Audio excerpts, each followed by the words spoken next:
Sagantaa ashaaraa magariisaa sadarkaa magaalaa Finfinneetti ifatti kantiibaa bulchiinsa magaalaa Finfinnee dabalatee bakka abbootiin amantaa, jaarsoliin biyyaa fi dippiloomaatonni jiranitti eegaleen biqiltuuwwan gosa garaagaraa gaarreen Hinxooxxootti dhaabbateera. Sagantaa biqiltuu dhaabuu kanarratti argamanii haasawa kan taasisan kantiibaan itti aanaa fi hoogganaan biiroo misooma indaastirii magaalaa Finfinnee obbo Jaanxiraar Abbaay gaarreen Hinxooxxoo biqiltuu dhaabuu fi qarqara laggeen naannichaa kunuunsuun jiraattota gaarreen Hinxooxxoo jala jiraatan baraaruudha jedhan. በዚህ ቦታ ላይ አሁን ችግኙን እየተከልን እንገኛለን። ይሄ ቦታ እንግዲህ iddoo kana biqiltuu dhaabaa ka jirru kanaan dura iddoon kun akkuma beekamu haalli teessuma lafaatu akkanan turre ilaalaa lufuu baay'ee ulfaata ture nama isga'uu kan hin dandeenye baay'ee iddoo keessa deemuuf namatti hin tolle ture yeroo ammaa kana garuu iddoo bashannanaa iddoo hawwataa fi namatti tolu ta'eera iddoon kun bakka laggeen irraa maddanile waan ta'eef iddoo kana biqiltuu dhaabuu fi laggeen kana kunuunsuun jiraattota gaarreen Hinxooxxoo jala jiran baraaru dabalataan iddoo bashannanaatii fi haala mijataa uumuu hawwata turiizimiitiif illee waan ooluu fi bu'aa hedduu qaba kan ammoo biqiltuu fi magariisummaan gaafa bareechinu caalatti iddoo hawwataa ta'a. Biqiltuu dhaabuun ajandaa siyaasaa osoo hin taane dhimma biyyaati kan jedhan obbo Jaanxiraar Abbaay hawaasni iddoo jiran hundatti naannoo isaanii biqiltuu dhaabuu fi kunuunsuu tokkummaan irratti hirmaatanii gahee isaanii baachuu qabus jedhaniiru.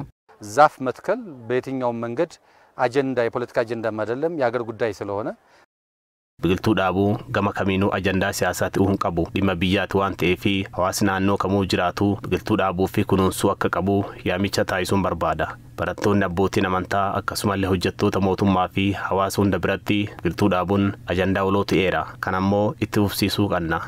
Itti gaafatamaan waajjira paartii badhaadhinaa damee magaalaa Finfinnee obbo Mogos Baalchaa dura biqiltuu dhaabuu gaarreen Hinxooxxoo kanarratti hirmaatanii akka jedhanitti akkuma kanaan dura eegallee magaalattii magariisaan uwwisuuf ergama qabannee kaane cimsuuf ganna bara kanaas iddoowwan biqiltuun akka itti dhaabbatuuf filataman hundatti biqiltoota gaaddisaa fi dhiqama biyyoo ittisaniin alatti jiraattotaaf faayidaa nyaataa kennuu biqiltoota danda'an guutuu magaalattiitti dhaabuuf qophiin barbaachisu godhamee hojiin eegalameera jedhan.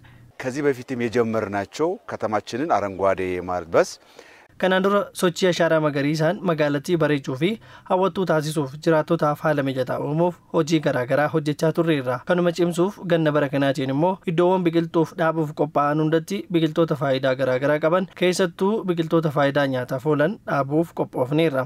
Sochiin ashaaraa magariisaa bara kanaa adda kan godhu abbummaan kan hirmaatu hawaasa waan ta'eef gama biqiltuu qopheessuunis ta'ee boolla biqiltootaa qopheessuun hojiin bal'aan hojjetamaa kan jiru hawaasan ta'uu dubbachuun biqiltoota dhaabuu irratti illee bal'inaan hirmaachaa jiraachuu dubbataniiru. የአረንጓዴ አሻራ ልማት ስራችን ለየት የሚያደርገው በዋነኝነት ባለቤቱ ህዝቡ ነው። sochii ashaaraa magariisaa bara kanaa kan adda godhu ammoo abbummaadhaan kan qabatee socho'aa jiru hawaasa biqiltuu dhaabbatan qopheessuu boolla biqiltuu qopheessuu akkasumas biqiltuu dhaabuuf illee hirmaannaa guddaa gochaa kan jiru hawaasa jechuu ni dandeenya. Hojiin mootummaa qindeessuu gargaaruu hordofii fi deeggarsa barbaachisu gochuu ta'a.